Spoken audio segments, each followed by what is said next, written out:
To survive, boy will need an incredible skill.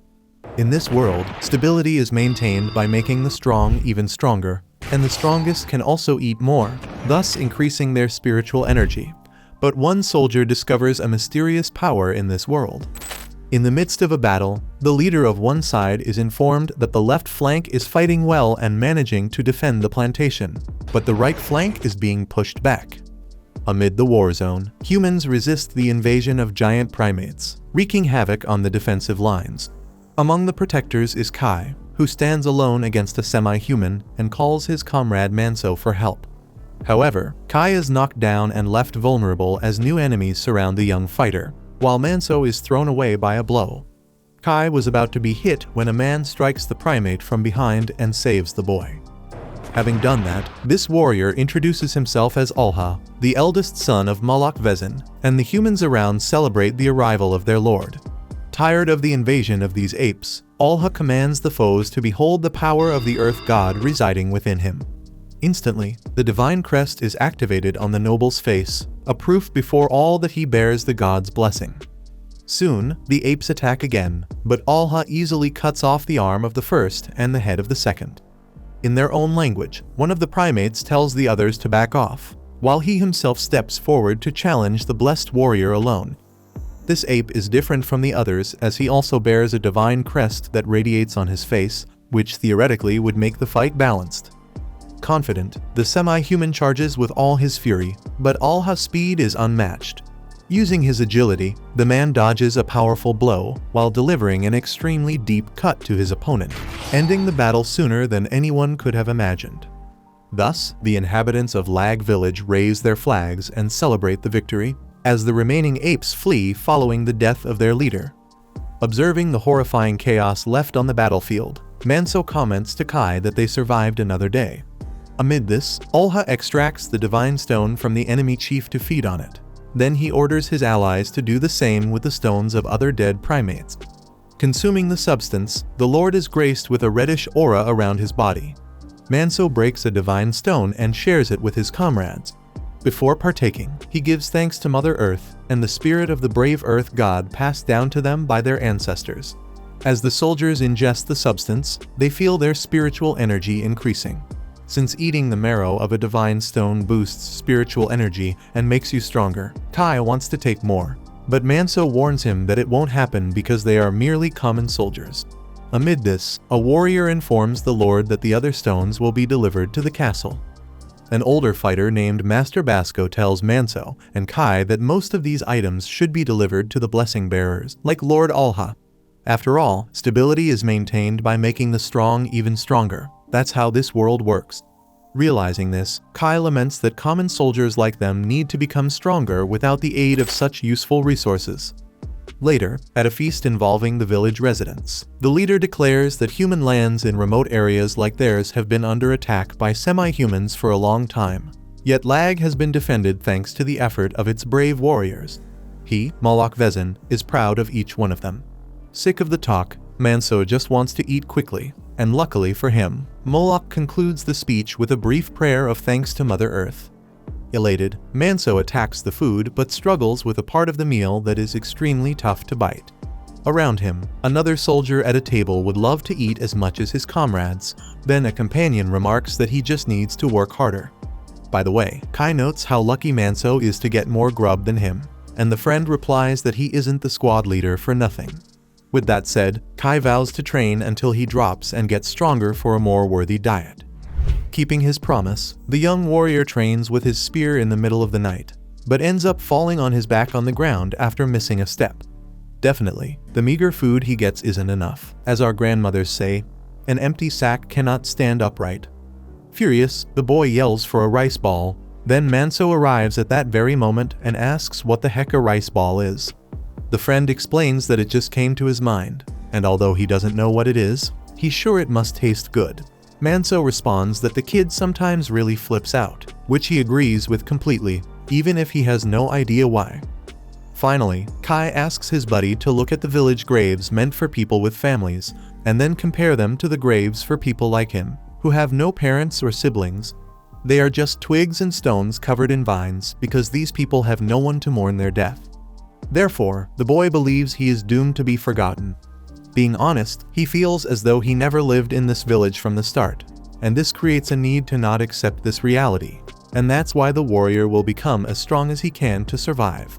For that to happen, he needs to eat the little food available and train harder than anyone else. But not just that is enough. To survive, Kai needs something to help him win battles, like a skill that could elevate his status to another level. Listening to every word, Manso reinforces his theory that this kid lives in a fantasy world. Meanwhile, Alha is in the middle of a discussion with his sister Jose.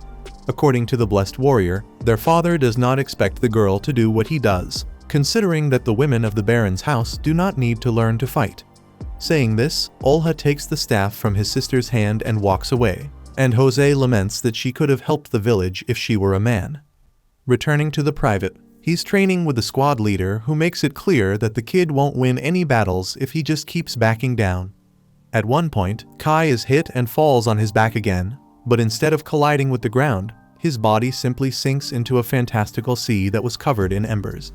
Suddenly, an electrical reaction charges his floating body up to a modern city in another world, while his hand generates a layer of strange energy. Kai wakes up at this very moment and starts to believe he was the victim of some magic. Manso thinks he's knocked another screw loose in the poor kid's head with the blow and apologizes, but Kai gets up with strange confidence and a smile on his face. Alone with his thoughts, he reflects that he was confronted again with memories of things he never experienced in life. Sometimes he sees unknown memories that he's never heard of, and as far as he knows, some people are like that. But there's no way he can tell someone he also goes through this, not even Manso. In fact, it was these memories that introduced Kai to rice balls, but these visions changed nothing in his life, even if it is magic or something of the sort. Indeed, Kai has never seen magic in his life because that's something that only exists in fairy tales, but for some reason, these things keep appearing in these weird visions.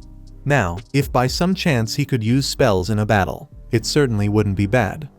Later that same night, Moloch Vezin receives a message through one of the village's trained eagles. Upon entering his home, he discusses with Olha about a horde of orcs that appeared in the forest to the west, indicating that the battle will be fought near Villa Banya. The alliance ceremony is due in a few days, so Villa Lag must hurry there. Yesterday it was the monkeys, and now the orcs are ready to cause headaches again.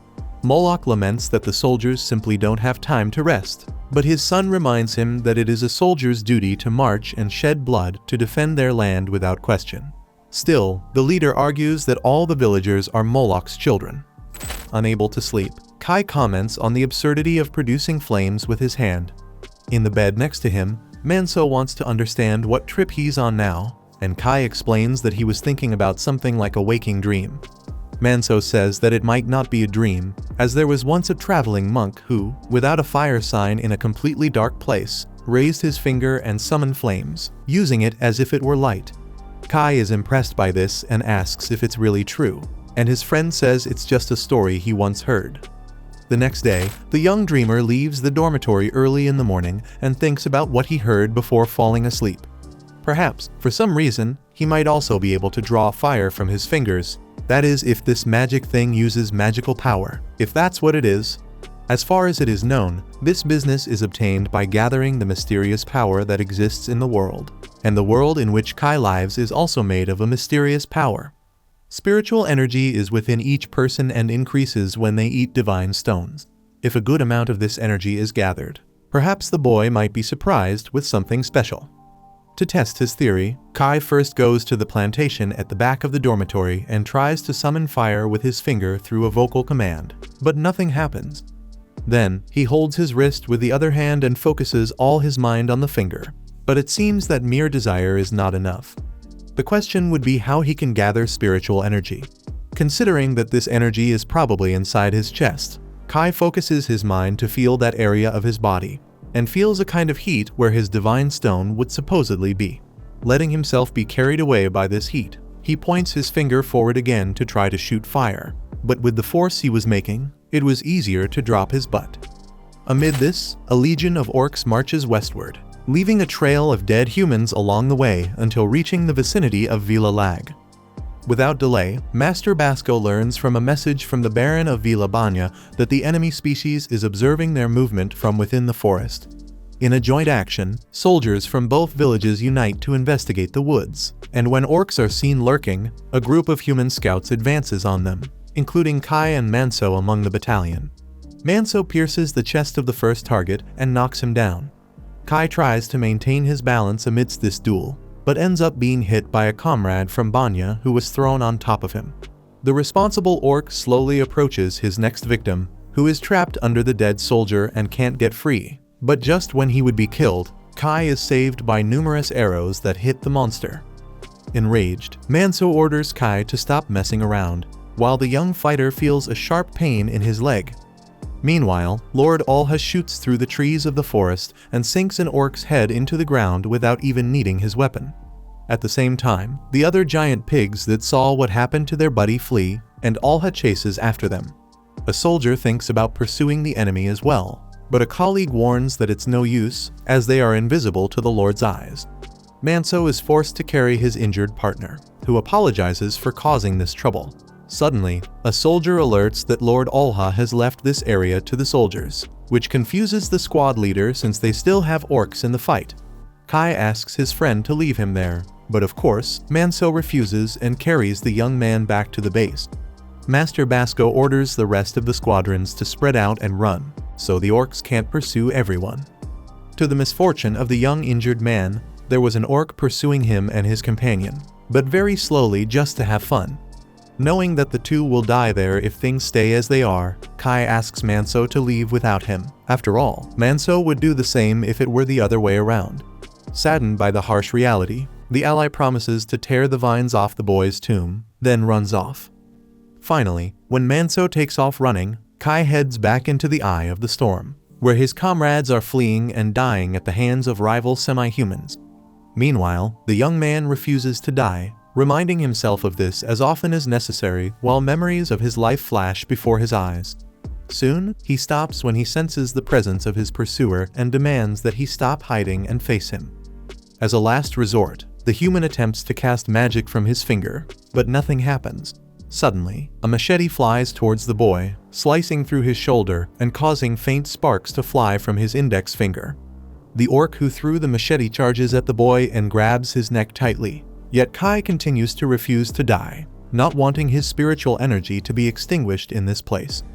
With that, the boy's chest begins to burn so intensely that it ignites slightly stronger sparks on his finger. Kai points his finger at the enemy and orders fire magic to appear, and that's exactly what happens. A layer of flames spits out into the face of the giant pig with such intensity that it forces the brute to release the human. In the end, the orc tries to rejoin the fight but succumbs to his injuries and falls. Watching what happened, still amazed, Kai feels proud of himself, although he can't control the fire still covering his hand and burning his body. To make matters worse, he collapses to the ground without knowing why, and now a chill begins to take over his body as if his life is being drained by having used too much spiritual energy. This makes Kai think he might die right there, but since he managed to ignite the fire, he imagines he might also be able to extinguish what remains on his finger, perhaps with water. Moreover, this reminds him that spiritual energy flows like water, and that it's necessary to close the imaginary gate to stem the flow. As if that weren't enough, the orc manages to get up and goes after the boy. Faced with this life or death pressure, Kai closes the gates of his mind and stops the flow of water that sustains the flame on his finger. However, still weak, the boy is carried by the pig without being able to react. Even though he can barely see due to his injuries, the orc takes his victim to a cliff to kill him as he deserves. But since he was going to die anyway, Kai takes a final breath and slashes the belly of his adversary with his knife. In this motion, both of them fall off the cliff and plunge into the water waiting below. Even weakened, the young man emerges from the water alive and sees his seemingly dead enemy beside him. Kai approaches and extracts the core to digest it, as he is out of spiritual energy and won't be able to leave without regaining his strength. Upon consuming the liquid, the young warrior walks to a tree to rest at its root, realizing it was the first time he had eaten an entire divine stone. Despite this, the wound on his shoulder is too deep and the bleeding won't stop, leading Kai to believe this might be his end. Near death, He observes the beautiful landscape around him and believes he will depart from this world happy to have had the privilege of witnessing such beauty in his last breath, even though he did not wish to die so soon. Regardless of his wishes, the boy faints, completely drained of strength. At night, the soldiers gather after the battle. One asks Manso where the rookie who was with him is, but seeing the squad leader's silent reaction, he decides to drop the subject, as unfortunately, such losses are all too common. Many hours later, as the sun rises on the horizon, Kai is awakened by its radiant glow after blacking out for the entire night. He was certain he had died, but for some reason, the wound on his shoulder had healed and no longer hurt. The warrior suspects it's due to the org's spiritual stone, yet it's strange that he healed after just one night's sleep. Taking a closer look at the tree he leaned on to sleep, the vines wrapping around the trunk felt oddly familiar to him, though he couldn't explain why. Then, he notices something carved into the wood. He casts a fire spell to see more clearly under the plants. To his surprise, the spell was so powerful that it threw him a great distance, and looking at his reflection in the water after being tossed, the boy sees his face covered by a divine emblem, the mark of the blessed.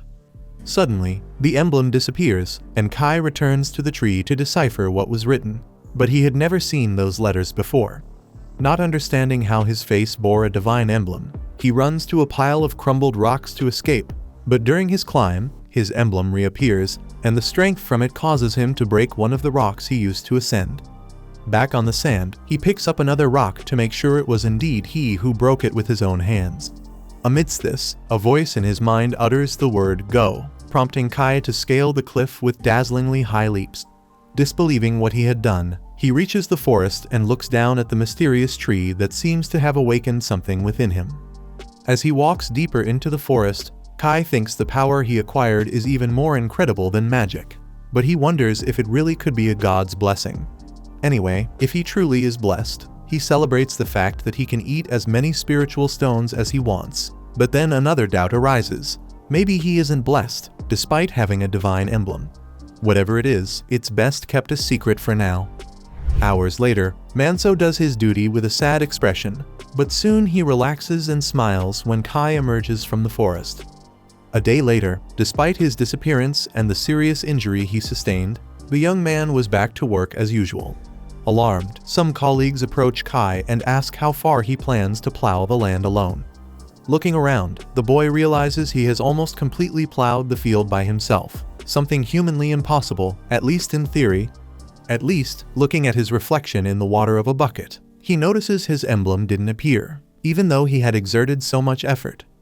During the rest period, the folks think something is wrong with this kid, so he justifies that he ate divine stones until he was full, and that's why he's so strong. During the battle at Banya village, a group of orgs was killed in the forest, and Kai claims he ate 10 or 20 of them, since he was injured and hungry. Manso buys the story and recalls hearing about someone who greatly evolved after eating several such stones.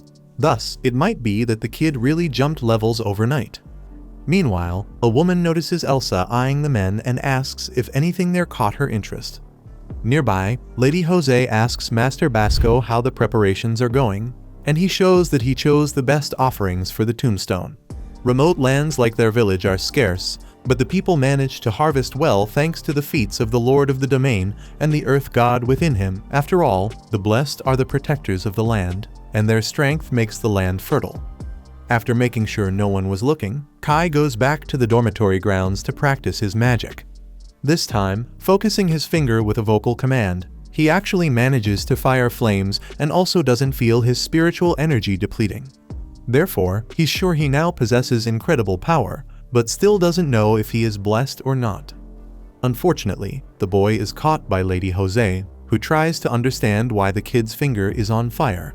Kai tries to give some excuse to get away, but the Lord's daughter insists on knowing what he's doing there. Thus, Kai ends up telling the truth and reveals he was trying to produce flames from an ability he acquired, though he doesn't exactly know how. With this, Jose asserts that the boy might have a talent for being an ability user, a person who uses mysterious techniques that seem impossible.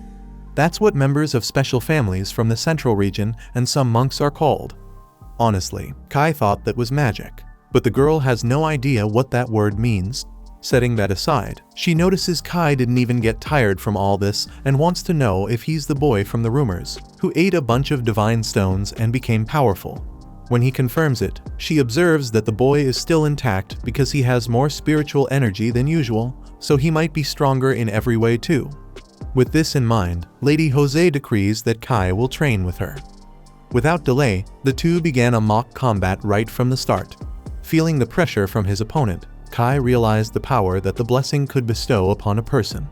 With his crest pulsing, Jose asked if that was all the kid could do after devouring so many divine stones, prompting Kai to promise to pick up the pace. After the exercise, he looked at his face in the water once more, believing that his crest hadn't appeared at all during training, which meant he hadn't pushed himself hard enough. Then, he carried a bucket of water for the Lord's daughter to clean up and confessed that he thought all the blessed were equally strong. Jose responded that she was still weak and that her father and brother were much stronger. According to her, the strength of the blessed varied depending on the strength of their earth god. But the blessed themselves must also train and develop, and that's what the girl still needed more training. Kai responded that she didn't need to train so hard, which annoyed Jose, as it seemed he was implying that women didn't need to be strong just because they weren't required to go to war, when, in fact, blessed women were also protectors of the land, and there always came a time when they had to fight. Moreover, of course, those who possess the blessing become powerful to win battles, but that's not the only reason. Jose was about to explain that reason but was interrupted by a sound signaling the time for something that needed to be done. Soon, she gathered her things to leave unnoticed, as her father was unaware that she trained this way. Kai asked her to finish explaining the other reason why the blessed train, so the girl invited him to join her in the monthly cleaning of a tombstone shortly. Kai questioned what that was, and Jose mentioned that her earth god was celebrated in Ida village, but she would only share the rest when they were there. Sometime later, a group of soldiers led by Manso escorted Lady Jose to that village. The commander warned his subordinates to stay alert, as this domain was monkey territory. One soldier asked Kai if the rumor was true, that their squad had been chosen for the escort because the Lord's daughter had chosen his company.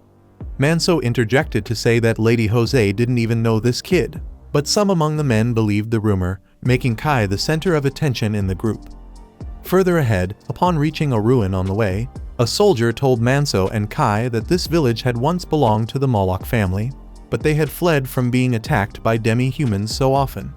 In any case, there was still a tombstone there, and their mission was to prevent the earth gods from continuing to receive proper treatment, with a worthy homage to the dead.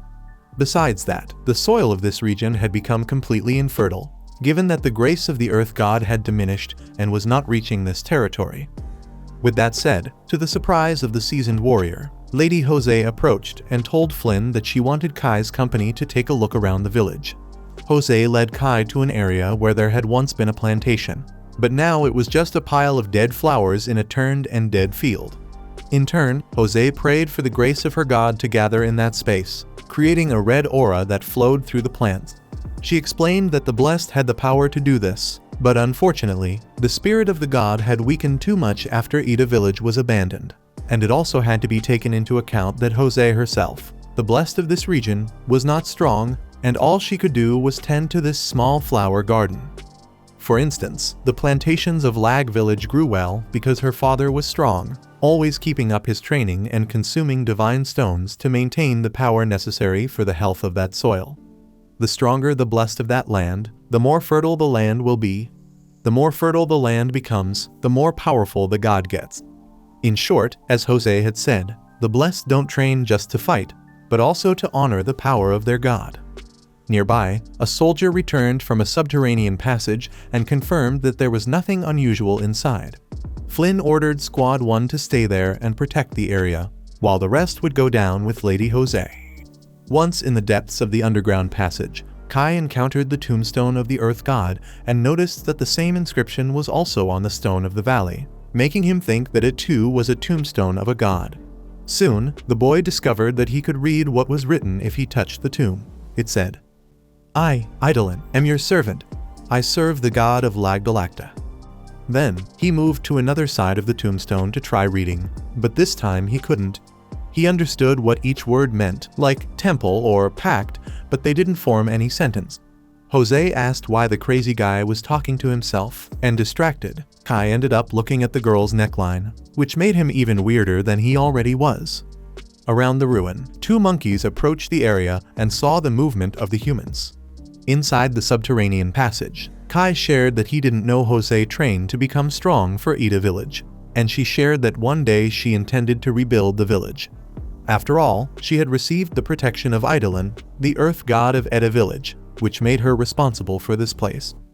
Thus, the woman promised to one day become strong enough to cultivate all types of plants and make the flowers she loved in this village bloom, so that many people would come to live there. Listening to her speech, some soldiers around got excited to accompany the lady on her mission, while Kai reflected that a blessed had a responsibility to the land, the gods, and the people. He himself, on the other hand, had no land, god, nor responsibility. At that moment, a warrior alerted those present that there was a threat lurking outside. Outside, Flynn ordered Manso to send his squad to escort Lady Jose and escape through the front, while some men threw sand over the tomb to hide it quickly. Regarding the rest of the soldiers, they should attack the enemy from the rear. Jose approaches with a spear and announces she will join the fight, but Flynn reminds her of her importance. Therefore, she must return safely to Lag village. Moreover, Jose has no combat experience. Hearing this, the girl is hurt by those words, but there's no time for that, so Manso accompanies her to a safe place. The two monkeys approach the ruin, and one of them throws a stone at a soldier who is shielding himself behind a broken wall. Manso's squad runs with the Lord's daughter in the lead, but the other monkey from the pair catches up and even steps on the flower garden Jose was trying to cultivate. Extremely nervous about this, the girl steps in front of the others and points her spear at the enemy. To make matters worse, another giant monkey suddenly appears, but Jose does not falter and introduces herself as the daughter of Moloch Vezin, claiming that the power of the earth god resides in her body. Similarly, the opponent does not back down. Then, when Kai sees the monkey about to hit the woman with his axe, he pushes her back and rips open his chest with his spear. Following that, the boy picks up the simian's weapon from the ground and runs towards the next one, striking a spear blow into its chest. However, the monkey remains standing and knocks the human's spear away, leaping to plunge the axe into his opponent's shoulder and then the dagger into his back. From this moment, Lady Jose sees the divine crest on the young soldier's face. After the battle, Alha scorned her sister for stepping in front of the enemy only to embarrass herself, hoping she had gotten the message this time since, as everyone knows, women don't need to learn to fight. Jose was about to argue against this, but the tribe chief intervened, saying what mattered was that his daughter was safe. Regardless, the two siblings should not let their guard down in this area, and an inspector from the central region would soon visit. After Alha left to inform the soldiers about this, Lady Jose asked her father for forgiveness for her actions. Uninterested, Moloch highlighted the name of Kai, the recruit who could defeat a monkey on his own, and he had high hopes for him in the future. Meanwhile, two of Kai's peers teased him after he was hailed as the hero of Eda village. Kai claimed it was just a fluke, but it was too late. The boys had heard from Akiza and others that the kid had sent the monkeys packing without hesitation, and he had even befriended Lady Jose in the process. The women working nearby, seeing a man applying a chokehold for free to a friend, wondered why every man was like that, until Manso arrived at the trio Ternura and asked what they were doing standing around. One of the women remarked to her colleagues that this boy, who had consumed several divine stones, might actually be promising. They then noticed Elsa looking oddly at Kai and teased that she had a crush on him. In the midst of this, Jose approached Kai and asked him for a moment, their relationship somewhat alarming the people.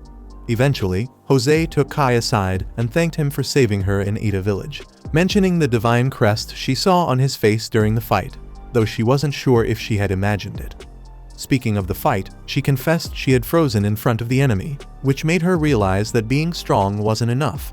Skill and a mind to use whatever was necessary were also required. With that in mind, she decided to train every day, starting tomorrow morning, and she wanted Kai to join her.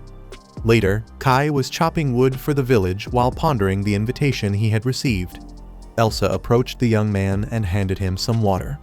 With a stern face, she said she was only doing it because others had told her to. The boy drank the water and expressed his gratitude as he was thirsty, until Elsa's colleague called her to help with something. As she left, Manso suddenly appeared just to remark that spring had come early for the fellow.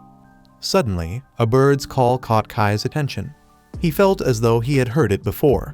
In fact, he remembered hearing it in that valley, which sparked a desire to go there. At night, while everyone was asleep, Kai was awakened by the same bird's song. He got out of bed and headed toward the sound. With a majestic leap, he jumped over the village wall and used his newfound strength to boost his run in a way he never imagined possible. In his mind, it was as if he had become the wind itself. Confident in his new abilities, he jumped off a cliff and landed in a river. Surfacing, he let out a laugh while floating in the water and noted how much he enjoyed this valley. He then saw the bird that had been chirping, and it was flying around a tree that seemed to want to show something to him somehow. There, a huge stone was enveloped by the roots of the giant tree, with inscriptions that Kai, unfortunately, could not read, just as he hadn't been able to at the tombstone in Ida village. Regardless, Kai believed he had survived because this tree had bestowed a blessing on him, so he thanked it for the great help. With a tool he had on hand, he cleaned the tombstone as a sign of care and respect, while we see a shoulder guard of war on a nearby stone. After cleaning up, the boy ran through the night and noticed how strange it was that he could see everything so clearly, even though it was not daytime. Further along, he drank water from the river and picked a fruit from the valley, so thrilled with the fertility of these forests that he considered living there. In fact, he took it seriously and thought about building a house in the place, then climbed the cliff and concluded that he needed to fix some trees, but his sword wouldn't do, so magic would have to be the way. Thus, the boy attempted to form a blade of fire in his hand to cut the trunk, but ended up setting the wood on fire and thwarting his plan. Nevertheless, Kai didn't give up and thought of an alternative. As he knew, magic transformed what he imagined into reality, so the trick was the imagination. Cutting something meant breaking the bonds between molecules, and remembering that fact made the boy visualize a scene where he didn't necessarily cut the molecules, but instead undid the bonds by sliding an invisible blade between them. However, a sudden flight of birds in the forest interrupted the process, making him think someone was approaching. Indeed, a group of orcs was lurking in the valley by dawn and seemed to be on a mission. Like them, Kai saw a group of humans preparing a rope to descend into the valley, so he conjured his crest and charged at them. Upon nearing those beings, he discovered they were not humans, but rather looked more like children with pointy ears and funny faces. One of the little ones approached with a knife and showed undue bravery by threatening the supposed intruder, until a more experienced companion calmed the young Ketchak and introduced himself to the human as Lord Porek, leader of the Coral people. Kai admitted he had never seen anyone from this species before and was surprised that they spoke the human language fluently. Then, Porek explained that they had regular interactions with human traders, as the men considered the coral's craftsmanship extremely valuable. With that, the man knelt alongside his countrymen and apologized for entering a restricted area without permission. They had come to implore Kai for the ancient covenant of the great god of the valley, believing that this boy was a deity resembling humans. Upon hearing this, the corals bowed before the young man, who was taken aback by this unexpected behavior. Later, Porek meets with Kai by a campfire and shares that, since ancient times, the corals lived peacefully in the forests and worshipped the earth gods. However, a few days ago, the pigs or orgs, as they are called, attacked his people in an attempt to seize their earth god. Unfortunately, the coral species is too fragile to contend with warriors as strong as these, resulting in their expulsion from the lands they had inhabited for years. Now, all they can do is flee. Due to this situation, their race's leader has pleaded with the god of arbitration for salvation. Kai doesn't understand why he is being called this way, so Porek explains that an arbitrary deity is one whose great power surpasses that of all creatures and protects all of creation. Kai responds that he is far from being such a grand entity, and Ketchak also finds it hard to believe that this boy could be a true god of arbitration. After all, the avatar of the valley god they began to worship was a warrior who meted out severe punishments to the unfaithful, and this small human could not compare to that legendary figure.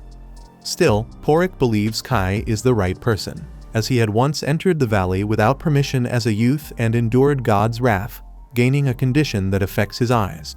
Upon meeting the god of the valley, he lost his sight but began to see all kinds of things.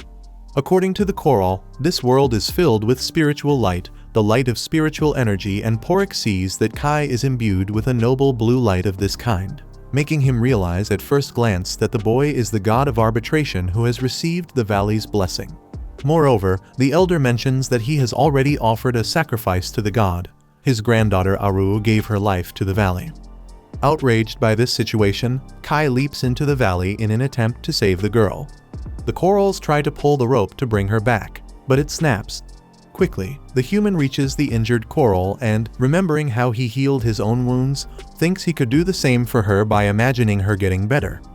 Thus, the boy visualizes the cells in his mind, although he doesn't quite know what they are, but he focuses his efforts on imagining them restoring in some way.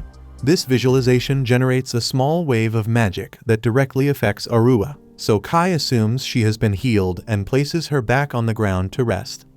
Then, he hears the sound of orgs.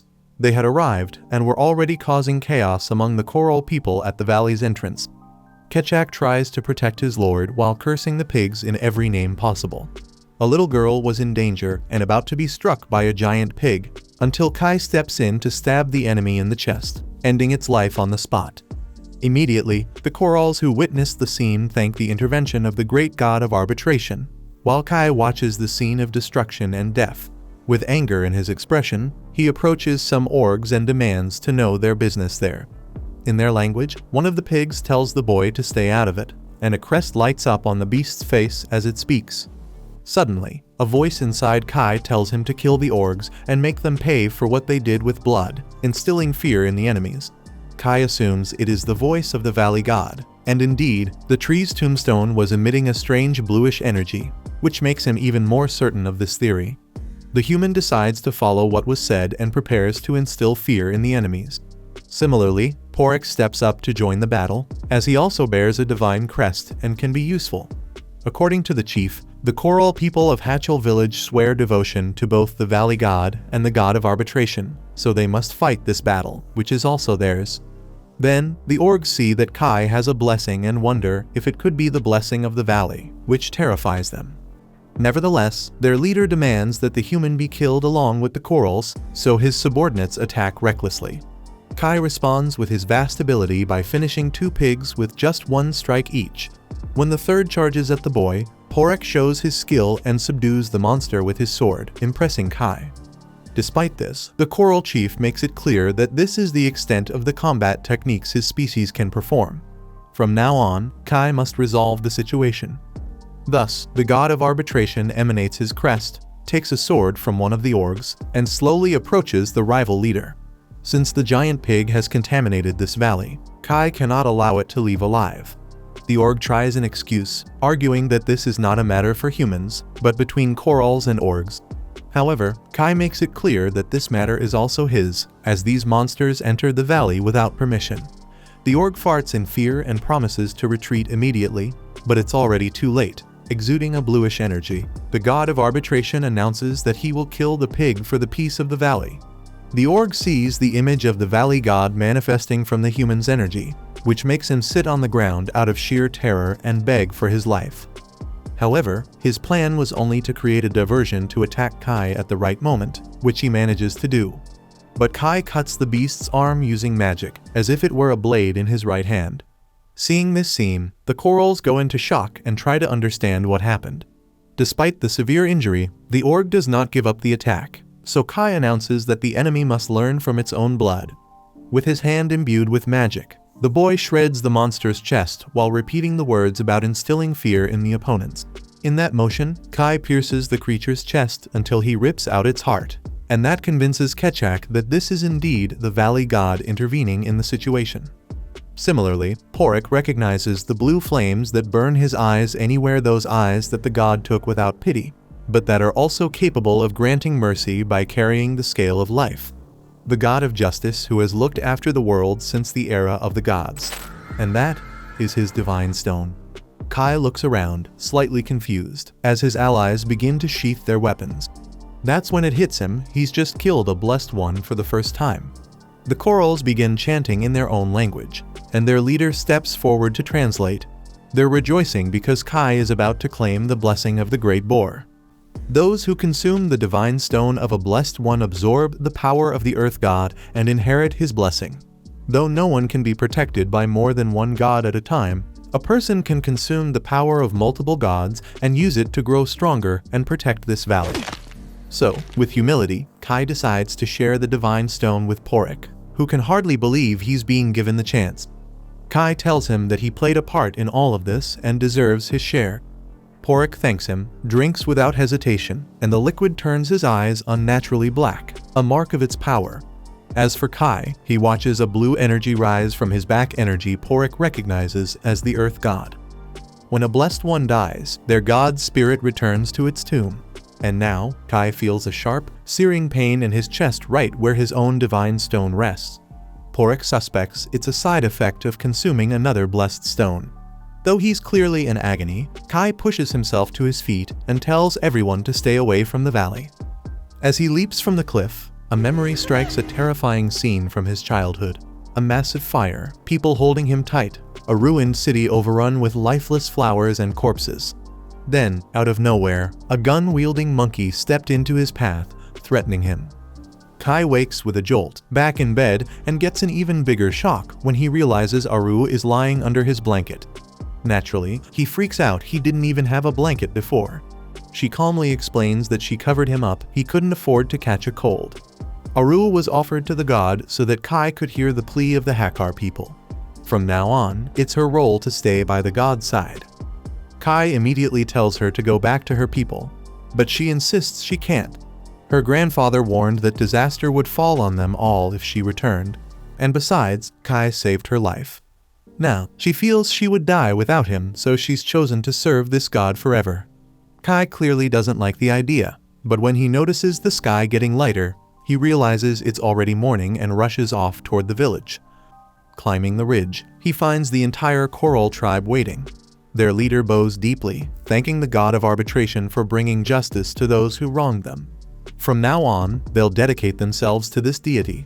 Kai repeats that he has nothing to do with it, but Porek reminds him that their homeland is still under attack by the orgs, and that's why the Corals became nomads. Temporarily or not, their leader begs the god to grant them refuge in the valley. With no escape from this delicate discussion, Kai agrees they can do what they want, as long as they stay out of the valley. With that, he turns to leave, but Porek asks for one last word. Later, back at the village of the persecuted, Kai is greeted by an angry Jose. He's late for training. She demands an explanation, and he plays it off, saying he overslept. Not entirely buying it, she starts the session already ticked off and lands a hit on him without warning. He narrowly dodges. Not far away, Manso and the other boys are exhausted from tilling the fields outside the village wall. That's when Lord Vezin shows up, asking about Kai. Manso tells him the boys at the castle, handling supply storage. Wasting no time, the lord of the territory personally challenges Kai to a mock battle. After all, the young man had made a name for himself when he defended Lady Jose during the skirmish in Eda village. Honestly, the last thing Kai wanted was attention, and now even the lord of the land had his eye on him. As Master Basco hands Kai his weapon, he warns the boy not to resort to cheap tricks. Even if things get desperate, it could offend the lord unnecessarily. Moloch Vezin says he's heard the stories, how Kai managed to fend off a pack of monkeys. Now he wants to see what the boy's really made of. But no need to worry, the lord has no intention of killing him.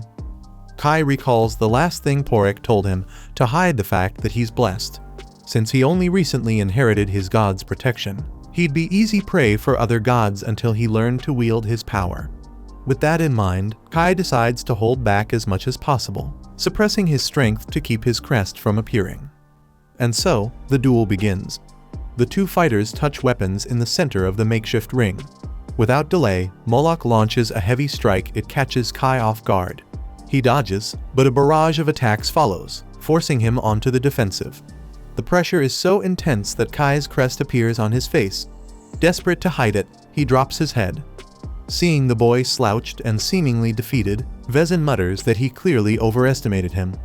But when Kai evades the next blow, he realizes the facial mark has vanished. That gives him just enough confidence to push back. Moloch is pleased. He wants that fire in the boy's eyes. He demands Kai use it to raise the stakes. Leading by example, the hulking lord intensifies his assault. Kai counters quickly with a strike to his opponent's waist, but Moloch swings his arm down hard, snapping the boy's staff in two. Now disarmed, Kai doesn't back down. Far from it. With nothing but his bare hands, he grabs Vezin's leg, squeezing so hard that the man drops his weapon. But the lord retaliates with a crushing knee to the stomach, hurling the boy back.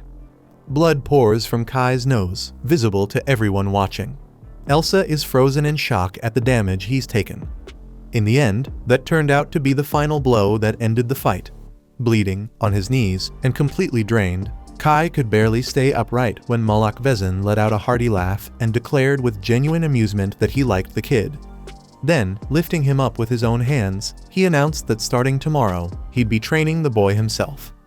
Lady Jose couldn't believe Kai had held his own so well against her father, and even Alha admitted that was way beyond what anyone would expect from a mere foot soldier.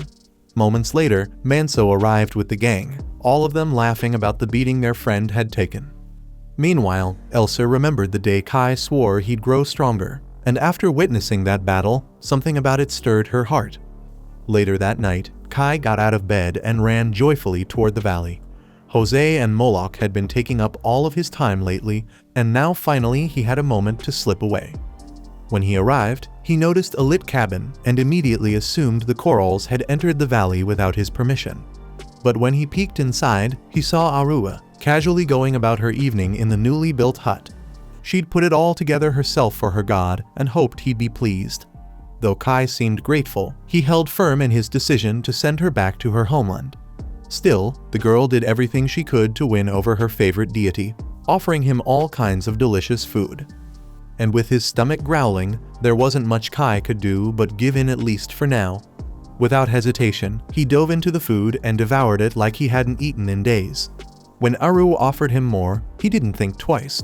He accepted, his eyes landing on a tray with a beautifully fried lobster. He couldn't lie back in his village, he never ate this well. The joy on his face said it all. The next day, when he returned to the village, Kai was served a slightly larger portion for lunch.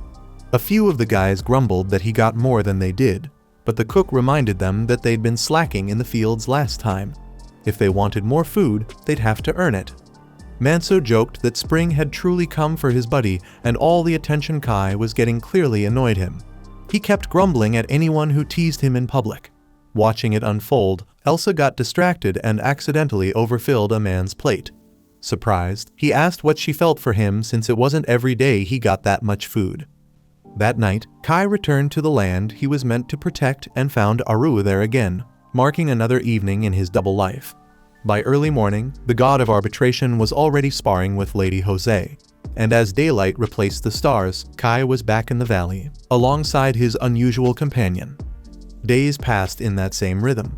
Night after night, Kai worked tirelessly to improve the valley and its surroundings, now home to the Corals, who worshipped the god of arbitration with deep respect and reverence. Then one day, the villagers were struggling to move a massive boulder that blocked their path. Even with a dozen people, the thing wouldn't budge. That's when Moloch Vezin decided to step in personally, and to everyone's shock, he managed to lift and remove the stone using nothing but brute strength. Afterward, he declared that the village's crops would flourish even more, and people stood in awe of his raw power. Later, Kai returned and tried to revive a flower using his blessing but failed miserably. Frustrated, he realized just how much he still had to learn. The next afternoon, Elsa was happily working in the fields when Kai approached and asked what had her smiling like that. She replied that it was nothing special, just that the crops were blooming beautifully this year. Kai had never really thought about it, but now that he looked closer, it was breathtaking. Elsa explained that the flowers had been grown from seeds they'd brought from their old village. When their home was burned down, they had at least managed to save those flowers one small piece of beauty from a place that no longer existed. That brought back a memory for Kai. Both of them were from Lag Village. Elsa scolded him for forgetting something so basic, but he argued that he had been just a child when the fire happened. Setting that aside, Elsa said she was glad he was getting more recognition these days, even admiration from the tribal chief. Kai, ever humble, admitted he still had a long way to go. He needed to grow stronger, especially since someone like him without a family always had to prove themselves. He had friends like Manso and the others, sure, but deep down, he always felt he had to push harder than anyone else. Elsa reminded him that he'd said something similar once before back when he cried alone. Those were dark and difficult days in Lag Village. Kai had been isolated, head down, surrounded by hopelessness. One night, a giant monkey attacked a group of villagers, claiming the land as its territory.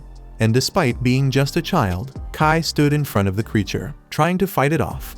He clung to its leg with everything he had, tears streaming down his face like he had nothing left to lose. As the two recalled that moment, a shared sorrow clouded their expressions. Elsa had thought they were doomed, but then Moloch Vezin appeared and struck the beast down. In the aftermath of that horrific scene, while the wounded were tended to by the dirty and starving villagers, Moloch stood over the monster's corpse in silence. Kai, wiping blood from his nose, looked around and swore by everything sacred that one day he'd grow strong. The frustration in his heart was unbearable. He'd seen his people dead or barely clinging to life, and there was nothing he could do to change it. That was the day the boy made a promise that would reshape his entire view of the world and how he would live from that moment on. Funny thing is, Kai had nearly forgotten that day. He even laughed a little. What kind of kid makes a vow like that at such a young age? But Elsa remembered. He protected his people back then, and he's never changed since. At night, the territorial clash between the demi-humans rages on. A heavily armored orc takes down a monkey-like beast, only to be attacked by another, this one, a blessed warrior. With the crest branded across its face, the simian charges at the orc, but is effortlessly beheaded in a single swing. With that done, the orc glances around at the dozens of bodies scattered across the battlefield. His subordinates erupt, chanting Adarakan's name with fervor. Lifting his blood-soaked axe high, he declares that the fate of the orcs lies in that accursed valley. Meanwhile, in their newfound favorite spot, Kai and Aru enjoyed yet another peaceful evening in that sacred place. Check out these videos appearing on your screen and subscribe so you don't miss the next part.